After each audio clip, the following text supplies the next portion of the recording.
see by the dawn's early light what so proudly we hailed at the twilight's last gleaming, whose broad stripes and bright stars through the perilous fight o'er the ramparts we watched were so gallantly streaming, and the rocket's red glare, the bombs bursting in air, gave proof through the night that our flag was still there. Oh, say does that star-spangled banner yet wave o'er the land of the free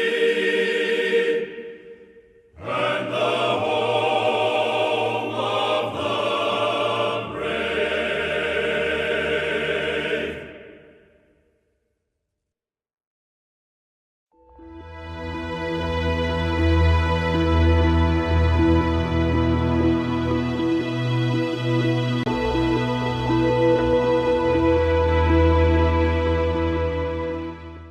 Good morning.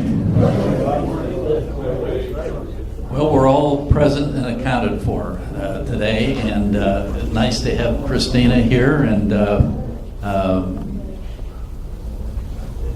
we're going to have a very interesting day. Let's just leave it that way. I have the Breakfast Veterans Club little publication that has Warren's picture on it from Normandy.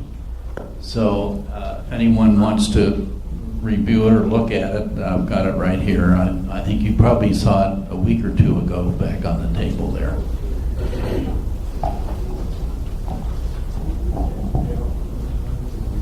Christina, you've really packed the room here today, and I'm happy to see you, and I'm happy to see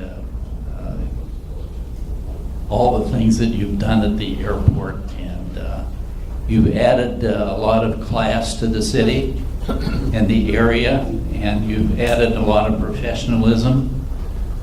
I enjoy reading about you in the newspaper on all the good pages, and with the newspaper changing a little bit in its orientation in some respects,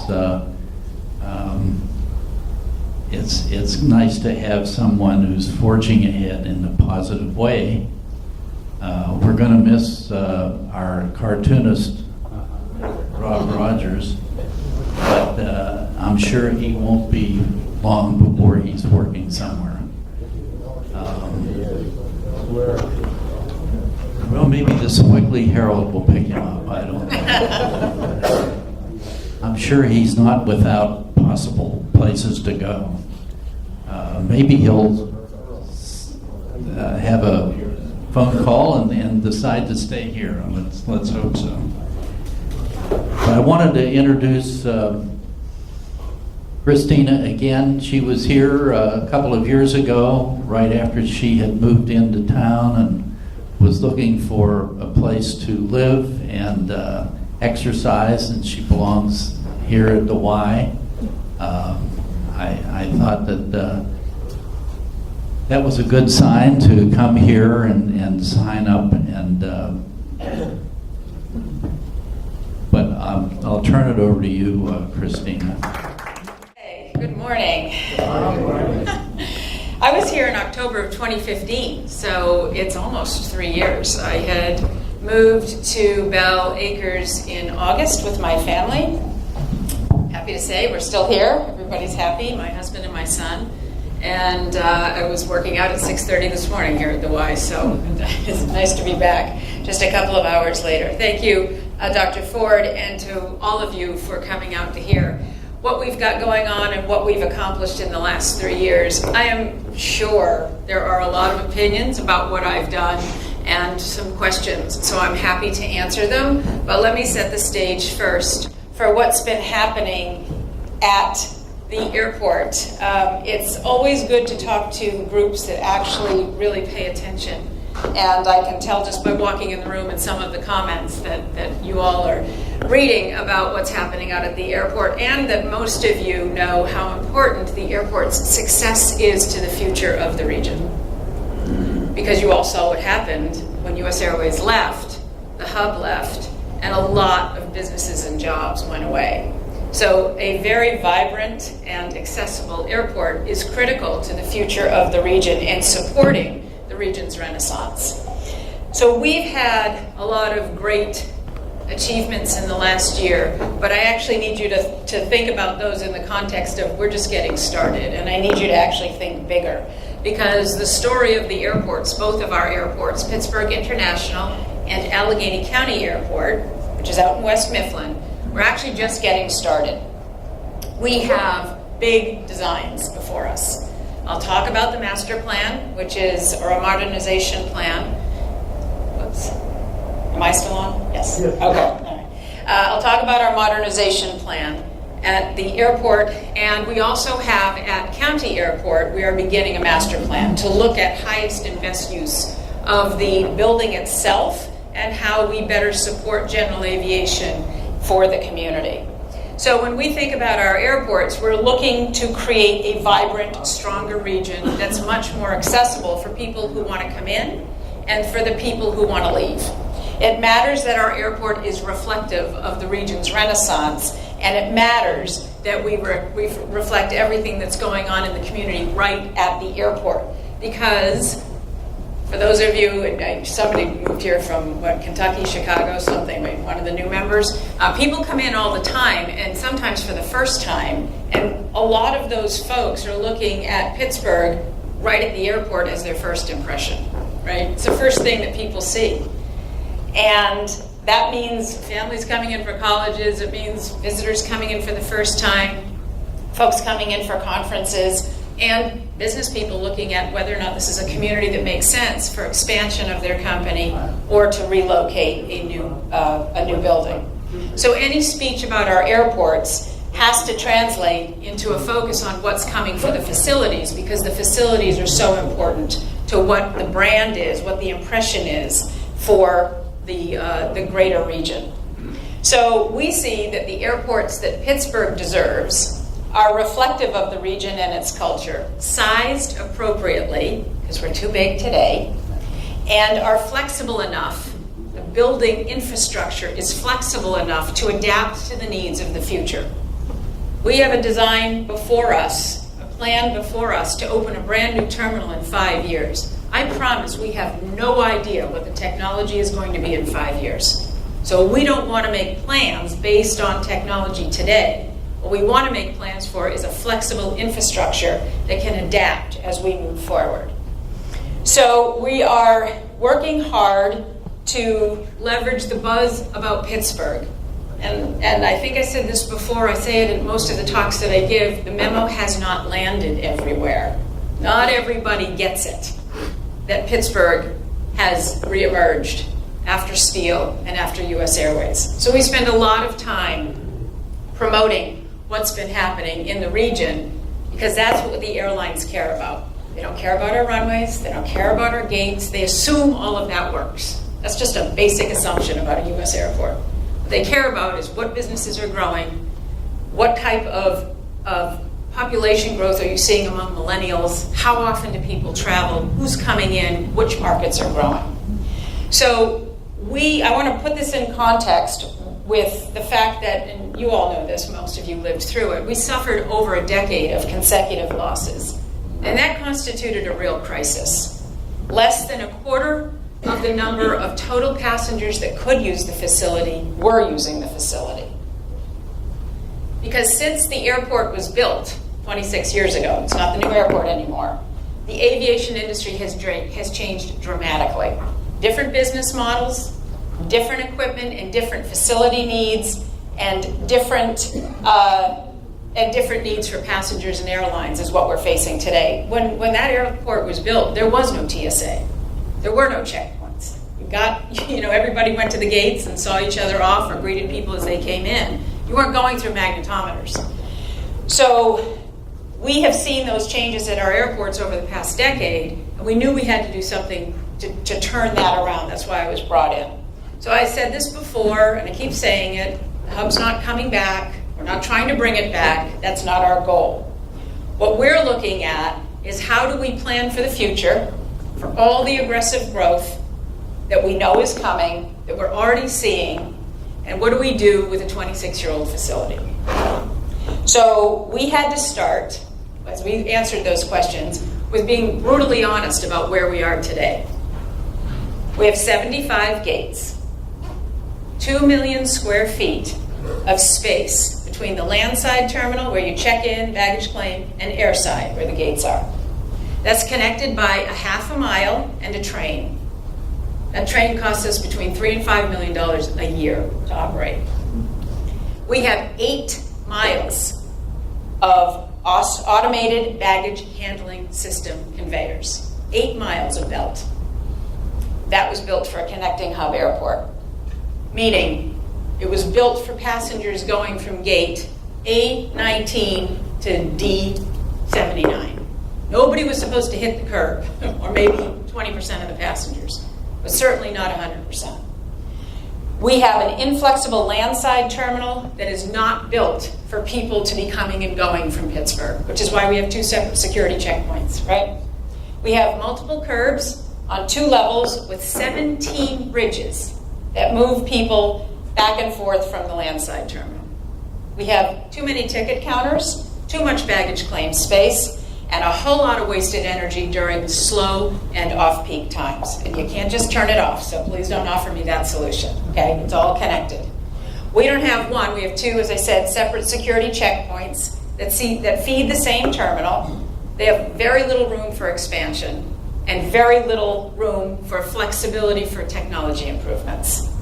We have an outdated and undersized parking garage with 1,000 covered spaces in a snow belt, because that wasn't U.S. Airways' concern for the people who lived here, people connecting through.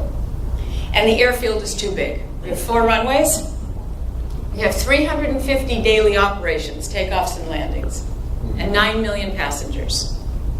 London Heathrow has 4 times as many operations, 1,400 a day, 70 million passengers, and 2 runways. We're too big. But it's not all bad news. The airside terminal, that great X out on the airside, that was state-of-the-art design 26 years ago, and we're seeing that same design get built in the newer airports today around the world.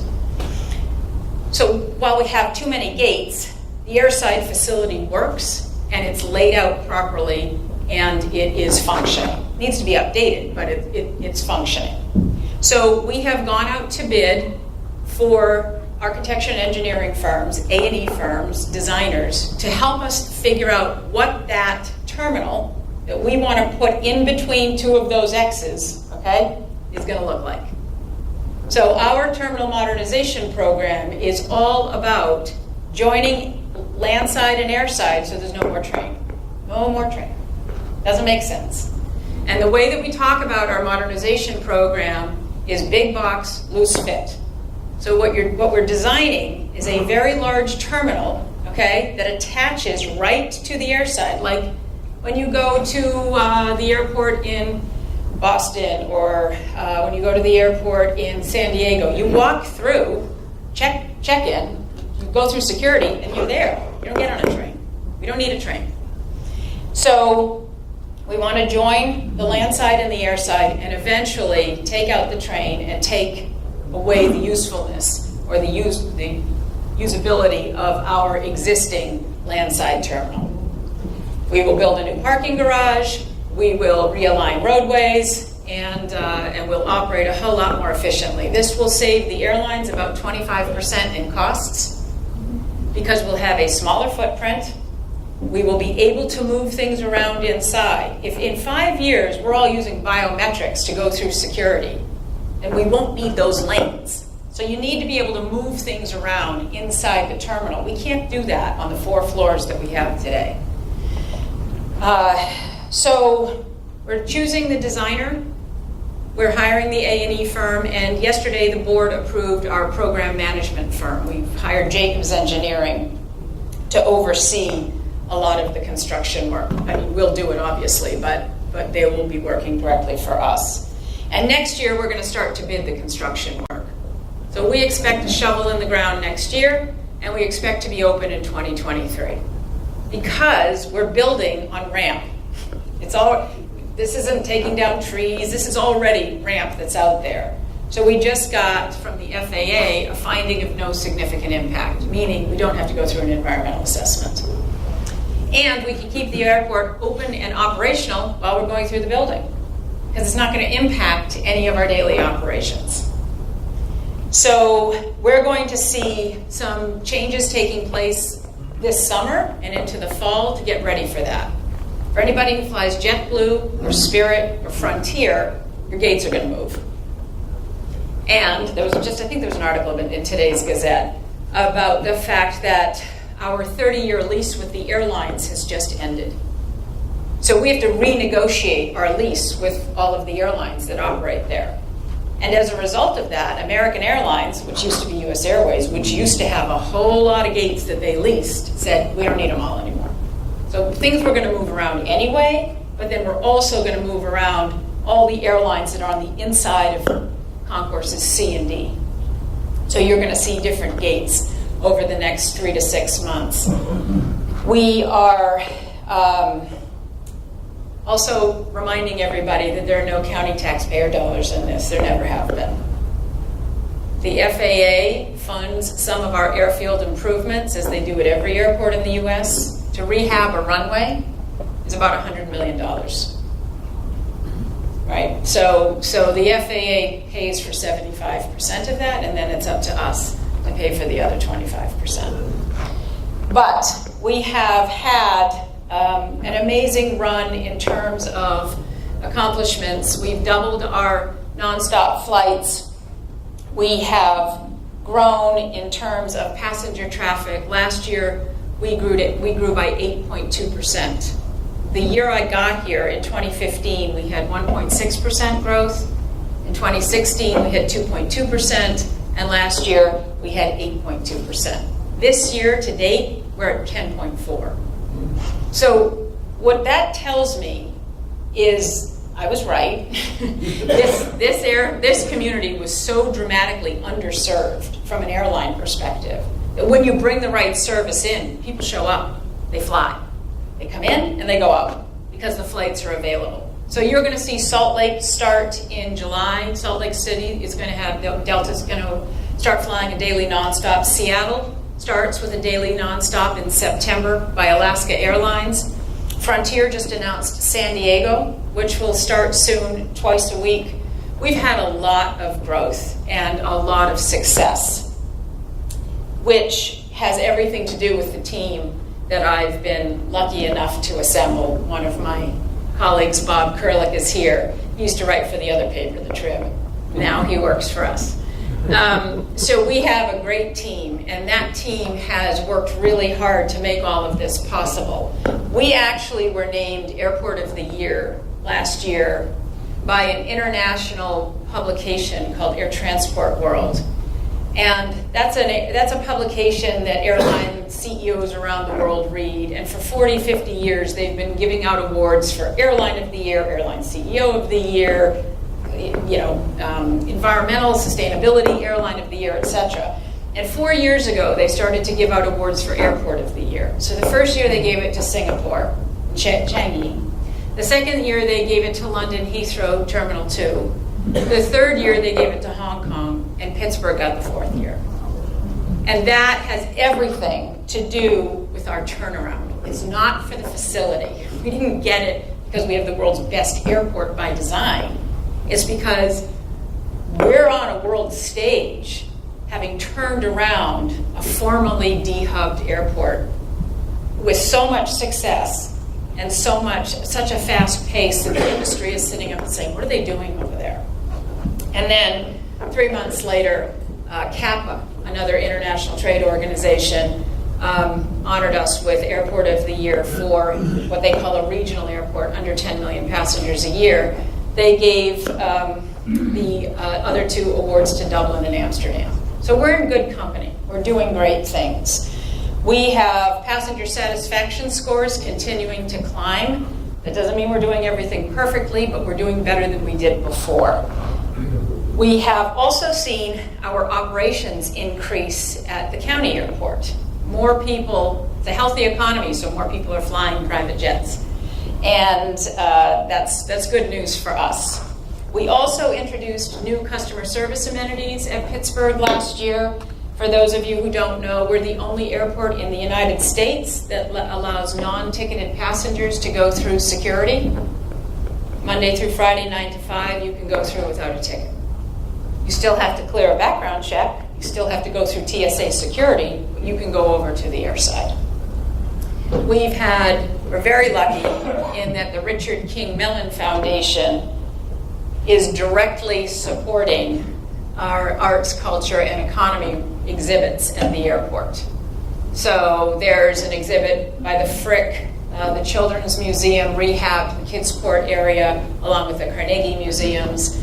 And we have an exhibit on Terminal D called Earth Time that has been exhibited at Davos in Switzerland at the World Economic Forum. So we're very lucky. And one of the things that the Richard King Mellon Foundation is very interested in is representing the community assets right at the airport, and they're paying for it. So we're very happy about that. We also brought on an artist in residence with help from the National Endowment for the Arts. We've got new concessions, local companies that have shown up at the airport, Penn Brewery, Gabbia Jules, Steel Cactus, and we've got more coming, more announcements coming around that. We have a dedicated 777 all-cargo carrier flying twice a week. Qatar Airways is now providing access to the global markets for importing and exporting. This is not a replacement from the hub. This community never had that. We're working very hard to tie in a whole strategy around the airport, the land that we have available for development, and what's happening with the Marcellus Shale and the cracker plant. We have an opportunity to attract advanced manufacturing to the area, and we think it makes a whole lot of sense to make sure that they've got access to international air cargo. So Qatar Airways is the first, and we hope that that's a success and that we are able to build on that. Last year, we commissioned a study, an economic impact study, to look at how our airports contribute to the regional economy. We wanted a baseline. And we were actually shocked to find that we are impacting, in a 10-county region, $29 billion in regional business revenue, which is about 10%. What happens at the airport really matters. And a lot of that success that we've had, I mentioned the team internally and the team that I'm lucky enough to work with every day, it's also our regional partners. We work very closely with the Allegheny Conference on Community Development, Visit Pittsburgh, the Technology Council, Idea Foundry, the universities, local government in Allegheny County in particular, as well as regional tourism and convention authorities in Butler County and in Washington County. So we work really hard to drive a culture in our organization, but also in the region in general, to showcase how innovative we are, how entrepreneurial this community is, and what it's really made of. So we are really thrilled that this is coming to fruition. In other words, that we are finally getting noticed in the industry for the work that we're doing. That's translating into more attention being paid to what the possibilities are. So in the last 3 years, we have increased our passengers by about 1 million passengers a year. We've gone from 8 airlines to 16 or 17. And we've doubled the number of destinations available. So when I got here, you could get to 37 cities nonstop. Now you can get to 74. That's unprecedented in terms of pace of change. So we think that this is, as I said, that the state of our airports is one that is already stronger, more vibrant, and more accessible, and we have so much more to do. We are finally getting the airports we deserve. We all know what U.S. Airways' airport looked like. Now we'd like to see what Pittsburgh's airport looks like. So as we move into this next phase and into the design of the new terminal, I'm sure there'll be a lot of opinions, but there'll also be a lot of outreach into the community for what should be represented and what does that look, how do we create that in this new building. So we're just getting started. I'm thrilled that you're interested, and I'm happy to answer any questions you have. Guy in red. Yes, sir, in red, yeah. A question Sure. on the existing tower. I Tower. noticed the updated, are you going to, in the 5 years, update the GPS for the traffic rather than the World War II? That's not us, that's the FAA. I don't. That's FAA. It is, yeah, that's not up And to my us. second question is, this Seattle, Washington, was that developed nonstop with the idea of Amazon? No, No, it just happened. no, there's no way that any airline is starting a route based on what might happen. Okay. They are for-profit entities. They wake up every morning trying to think about how to make money, and they have to know that the market is here today. So, yes, sir. My question's kind of related. Do you have a contingency plan should Amazon come to town? But why do I need one? More No, traffic. no, seriously, what's your question? You think that I'm going to downsize to the point where we won't be able to absorb it? No, you just expand. No, we're going to cut some gates out, guys. We have 75 gates today. We're going to have 51 in the future. Amazon's promise to the community it chooses is 50,000 jobs over the next 20 years. That's going to happen anyway. My feeling is this community is growing. We're planning for that growth. We just need a better, more efficient facility. And just to put this in perspective, when I started in the industry 20, 30 years ago, 30, gates were turned 4 times a day. Hub airports, hub carriers were really good at leasing as many gates as they could and then using it 4 times a day for an aircraft. That keeps out all the competition, by the way, right? That's why your prices were so high when you had that hub. What are you going to be doing? Hold on. The way that it works today is that gates are turned 7, 8, 9 times a day. You just don't need as much infrastructure. So we'll be ready if Amazon comes. I'm sorry, what's your question? What are you going to be doing with international flights? And I've recently flown to and from Frankfurt on Condor. No, thank you. So Condor has twice as many departures this year as they did last year. And our goal is to increase the service that Condor offers. It's to keep WOW flying year-round to Europe through Reykjavik in Iceland. And it's to attract more and to make sure that Delta keeps doing what it does in Paris, although we think that Amsterdam is a better hub for them. And we're going after either London or Dublin. So we know that there's more international service that can be supported to Europe. We're also looking at Latin America through maybe a southern hub. And we are bringing in a charter flight this summer, nonstop from Shanghai in China. On August 3rd, there will be a China Eastern 777 that lands, having flown 14, 15 hours from Shanghai. It'll turn around and then come back again on August 11th. So we'll get 2 flights from China this year, filled with tourists who are coming to Pittsburgh for the first time. We've been working with the whole community to get people ready. And then next year we hope to see more flights. So we've got a long-term vision. That's good, because the last time I went to China, I had to go out through Cleveland. Yeah, you weren't going nonstop from Cleveland, I can tell you that. Yeah. 2 questions. How much, is there any debt still left over from construction of the old airport? Is Marcellus sale money helping to pay that down so we don't have to continue on that? And second of all, what about some kind of a connector between downtown Pittsburgh and the airport? Does that make sense? I know Philadelphia has. Of course it makes sense. Of course it makes sense. So first of all, on the debt, we have a little bit of debt left that we will have all the debt cleared by the time the new terminal opens. We'll go to the bond market next year for new debt, but there's not much left. I want to say less than 100 million? About 100 million. I know that sounds like a lot, but when you consider how much has been paid off, yes, the Marcellus Shale money has made a big difference in our ability to pay down that debt so that the airlines don't have to pay it down. The way that our agreement works and what saved this airport was the fact that if an airline leaves, all the other airlines have to fill in their costs, what they were paying, okay? So that the airport is never left holding the bag. That's the good news. Bad news is when US Airways went, everybody else's costs went way up. So every year we put in a lot of money to keep those costs competitive. So that's the first question. And then the second question around access to the airport, and for anybody who's flown to Europe, you know how great it is to just be able to get off the airplane and onto a train. I would love to see that in Pittsburgh.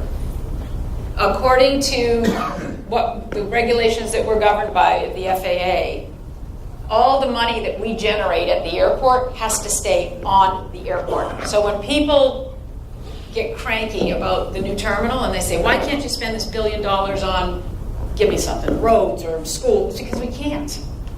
The FAA says, hey, we give you money to fix your runways, everything else stays at that airport. So in terms of access to downtown, I can only pay for the part that hits the airport. If there's a great program through the Port Authority, the counties, to say, let's build a connector, I'm in. And they know that, and we're hoping to have a better answer than we do today. But I'm not allowed to drive it. Yes, sir. You didn't mention anything about the military folks that are at the airport, the 9/11th and the 171st. The 9/11th is getting new C-17. Yes, it is. strategic jets in.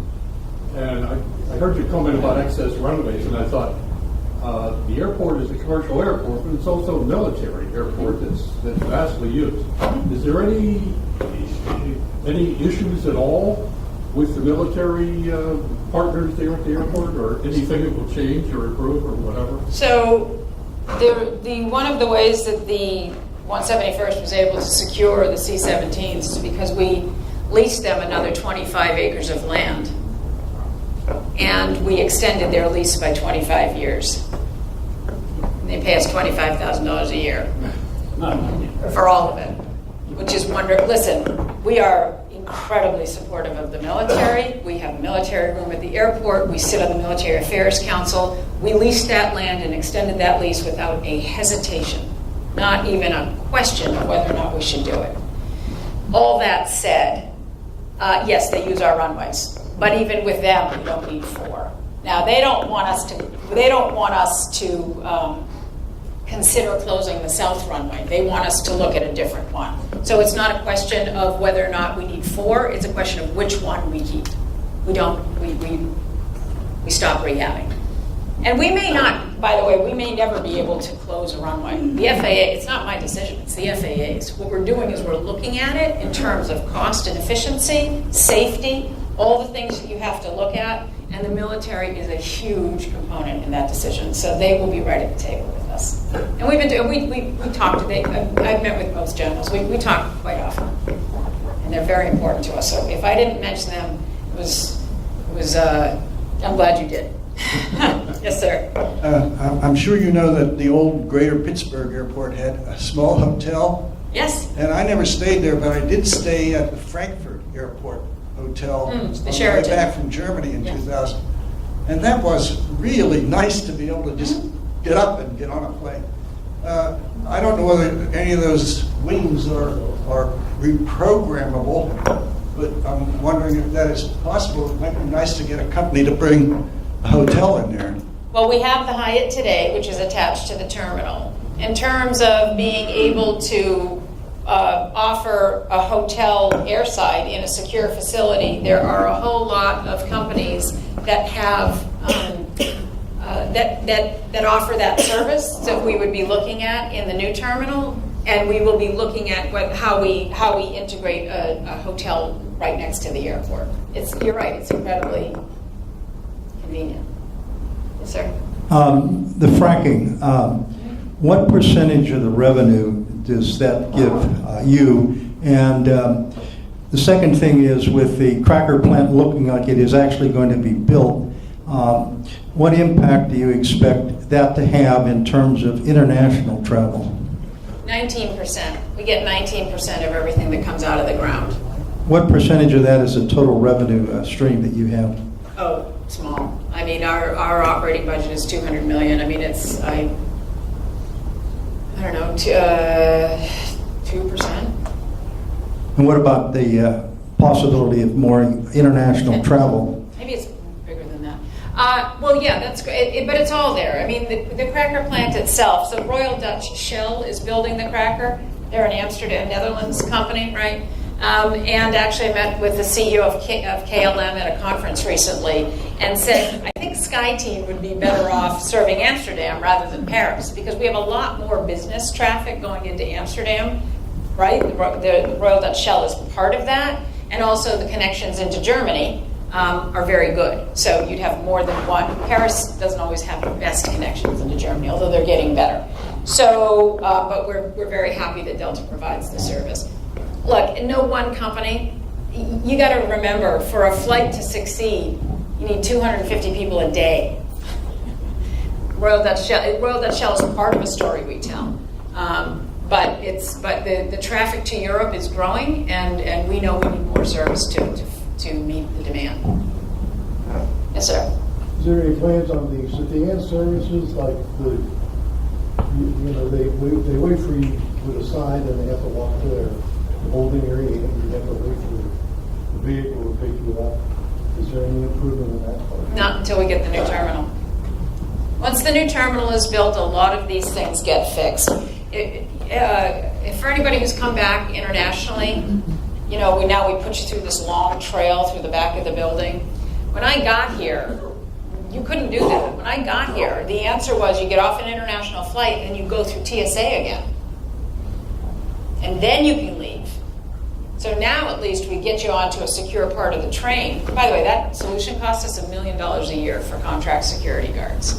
There's a lot that needs to be fixed, and that's what that new terminal will allow for. We'll have a dedicated cell phone lot, and we'll look at how we deal with limo companies and meters and greeters, transportation network companies, meaning Uber and Lyft. All of that has to get looked at as a huge part of the design.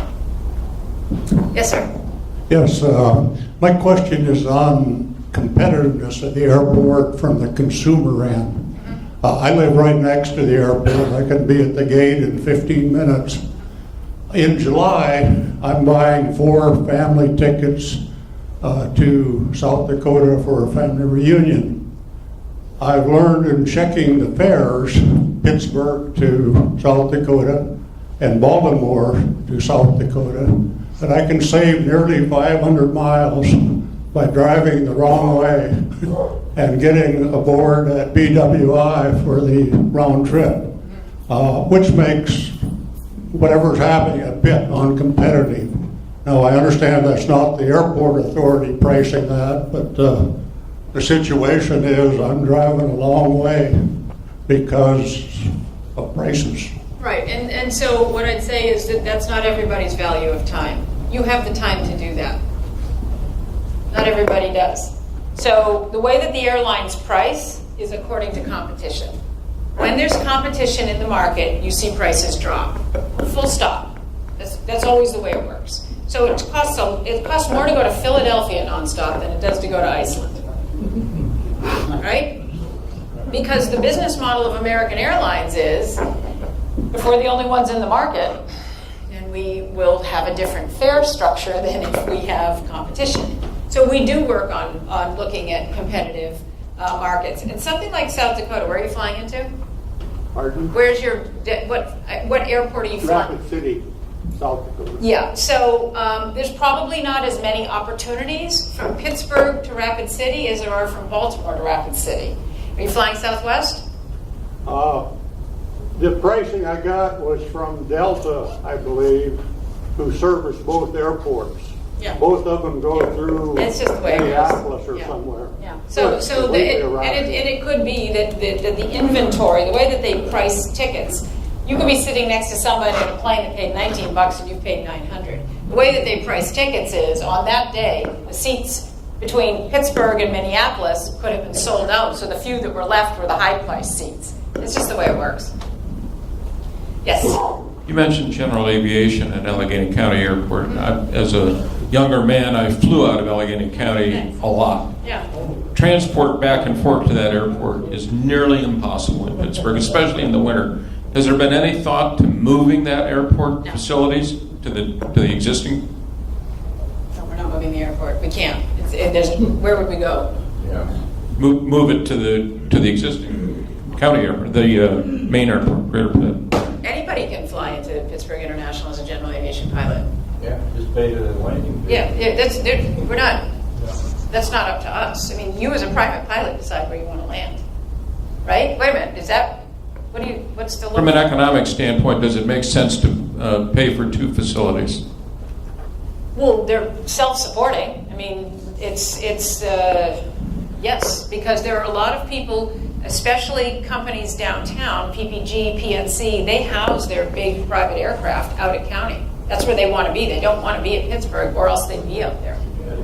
That's their. I mean, there's a very big business and Corporate Air and Voyager are two FBOs out there. They do a huge air taxi business for folks who don't want to drive out to Pittsburgh International. So that's not us. Would we ever close County Airport? That's not something that we've looked at because there's so much demand out there and it's serving a very specific need. So as a private pilot, there's a choice, and as an aircraft owner, they have a choice. They can base. There's an FBO out at Pittsburgh Atlantic Aviation. So, yeah, but no, we're not looking at closing it. Yes, sir. Mark Schreiner has aircraft at both airports, so yeah, you can have aircraft at both airports. Right. And he runs a shuttle service. Right. Yeah. And it does a lot of work with Dick's out at Pittsburgh International, and then has Corporate Air down at the county. Yes. Another question. I know this may not be a concern so much for the county authority, but this movement to privatize the FAA, that's okay, I have to speak loud. Has the county authority, leadership, whatever, taken any position on privatization? I have, yes. You want to know what I think? Tell me and give us your rationalization. Sure. So I have been in this industry for a long time. I spent 17 years consulting to airports around the world. And I can tell you that the FAA does an amazing job at keeping our skies safe and does an amazing job at regulating the industry.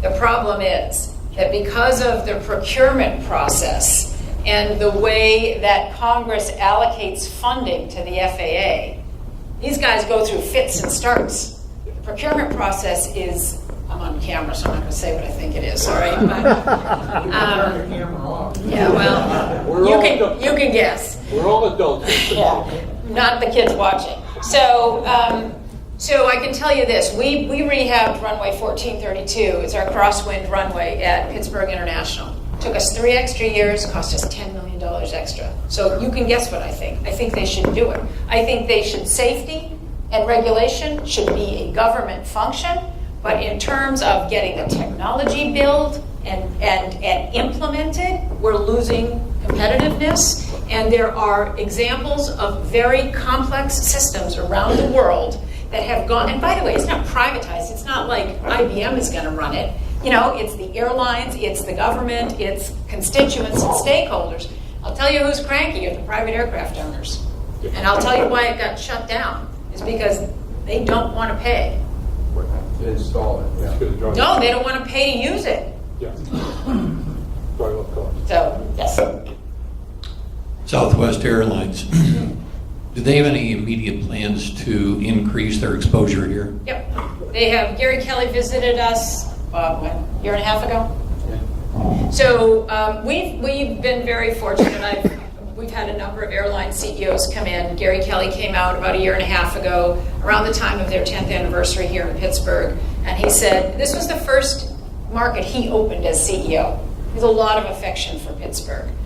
We're constantly meeting with them, as we do all of the airlines who serve us and the ones we're targeting, and they definitely have plans to expand. I can't tell you when because they won't tell us, but I know that we're going to see more service by them. Yes. How much maintenance stuff is still done on the airport grounds? You mean private? You mean the companies, the airlines? Right. Because we maintain a lot, but you don't care about what we're doing. The Republic Airlines has a maintenance hangar, about 550 jobs, and American Airlines still does the heavy maintenance checks on the narrow-body Airbus fleet, A319s, 320s, 321s. About another 600 jobs. So, but I can tell you that American Airlines, having merged and taken over U.S. Airways, those are the old U.S. Airways employees who are now American Airlines employees. And they're in the middle of labor negotiations, and I'll be surprised if those jobs stay. It's a shame. Because these guys are the best in the business, and they've got the record to prove it. But there's no plans yet for them to leave. We're wondering if what they're going to do is wait till these guys retire and then just not replace them. But they're busy, and the talent's here. Yes? This is not about the new airport, but what are you doing about the county police that chase everybody away for there more than a minute? When was the last time that happened? Recently. Well, then tell me, because there's a new inspector out there. We've had a lot of conversations with them. There are some people, I got to tell you, who should be chased. I watch some people, and my favorite are the folks who line up on the side of our roadway. I'm like, hey, get out of here, right? That's a safety hazard.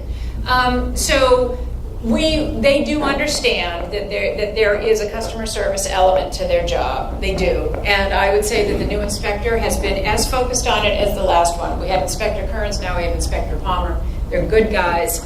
I personally interact with them often, and if that's happening, you shouldn't be letting me know. Well, you better be right.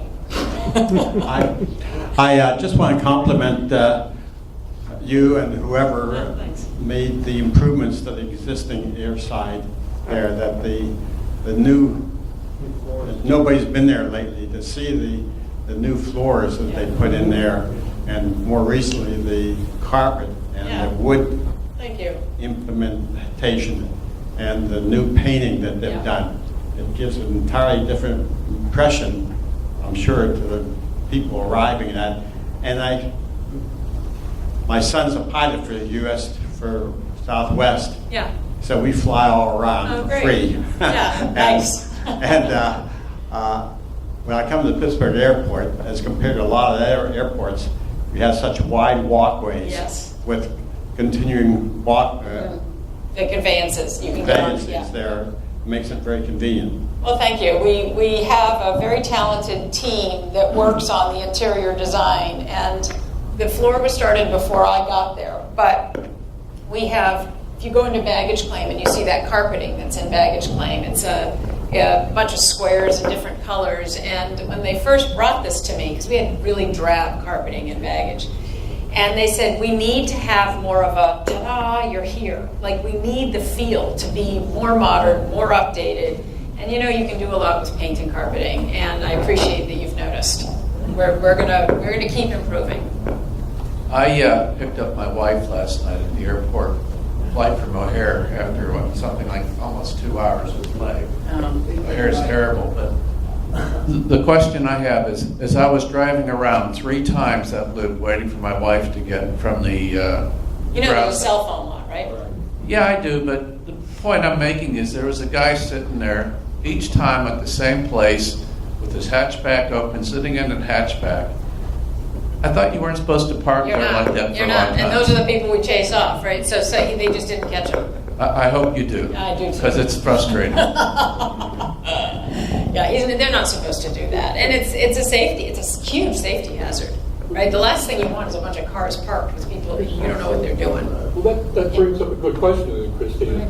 Is the new design of the terminal going to take that problem of security and convenience into its design? Sure. I mean, so we're going to build we're going to have a dedicated cell phone lot that'll be much closer to the terminal, much easier to find. I mean, we're holding it together with duct tape and chicken wire at this point. Okay, we're trying to make all the new requirements that I have as a passenger work in a very old facility that wasn't built for any of this. It wasn't built for Uber and Lyft. And I mean, our commercial curb, you go out and try to get a taxi, the Uber cars are lined up down. I mean, I got a guy whose whole job every day, is to make sure that Uber doesn't clog up the roadways, the taxis are there, people are getting where they need to go, and that Uber doesn't sit for more than 5 minutes. They're not allowed, ever, more than 5 minutes, and we do chase them off.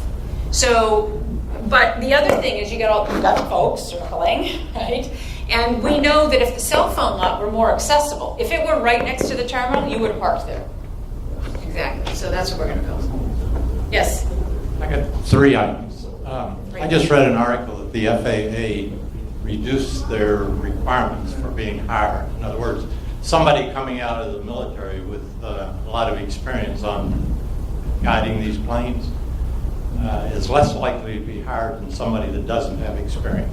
Is that true? I don't know. I don't know. I'm sorry. I didn't read the article and I didn't have that. I don't know. Okay. Second is, if you want us to come out and shop in those shops without flying, is there a way to reduce the parking expenses? And the third is, when they designed the airport the old way, they sure made it hard to get in and out of the bathrooms if you had bags in your hand and somebody was coming from the Isn't it a pain? That's it. So I don't know on the parking answer. We've got about 50 people a day. We didn't do it so people would shop. We did it because people were asking to get out there. This is after we announced September 12th of last year, I think, or 5th, we started the My Pit Pass program. And Bob knows this because he's in charge of interacting with all the press that calls. We got calls from around the world. Nobody could believe this. And the question they asked is, who wants to go to the airport? And I said, Pittsburgh. Pittsburgh people want to go to the airport. And that's what's so great and unique about this community, is that the airport is seen as an asset, and it's seen as a source of pride. If you're coming from Atlanta or Chicago, you're just like, I'm not dropping you off. You're on your own. So we did it because people wanted really, I think the first day there were grandparents and they went to the gate to meet their daughter coming in with a new baby. I mean, that's what's happening. It's not really a whole lot about the shopping. It's more about, and that tends to be you can park for an hour. You could have parked for an hour, and it would have been free, and you would have been able to get in and out of the cell phone lot. So, what was the other question? Bathroom is So the new bathroom designs in airports. You're going into any airport that's been rehabbed recently. The stalls are big enough for the carry-ons to come in and be able to close the door without having to do this, right? So we'll be designing. You can't believe the amount of time we're going to spend on bathroom design because it's incredibly important. I'm sorry, there's a question here. Back when we were kids, they used to take us out to the airport and we could watch airplanes take off, and that's probably where it all comes from. Everybody likes to go to the airport. Yep. And if you're waiting for somebody, you can go shopping or wait for them inside the terminal, which is far better than just looping Driving around. around, yeah, we know. Yes, sir. You still have the policy that the prices at the airport are retail are the same as downtown? They are, yep. We're one of the last airports to have it, so let's see how long we keep it. But we are. All right, guys. This was a good hour. Thank you for your time and your questions. Thank you.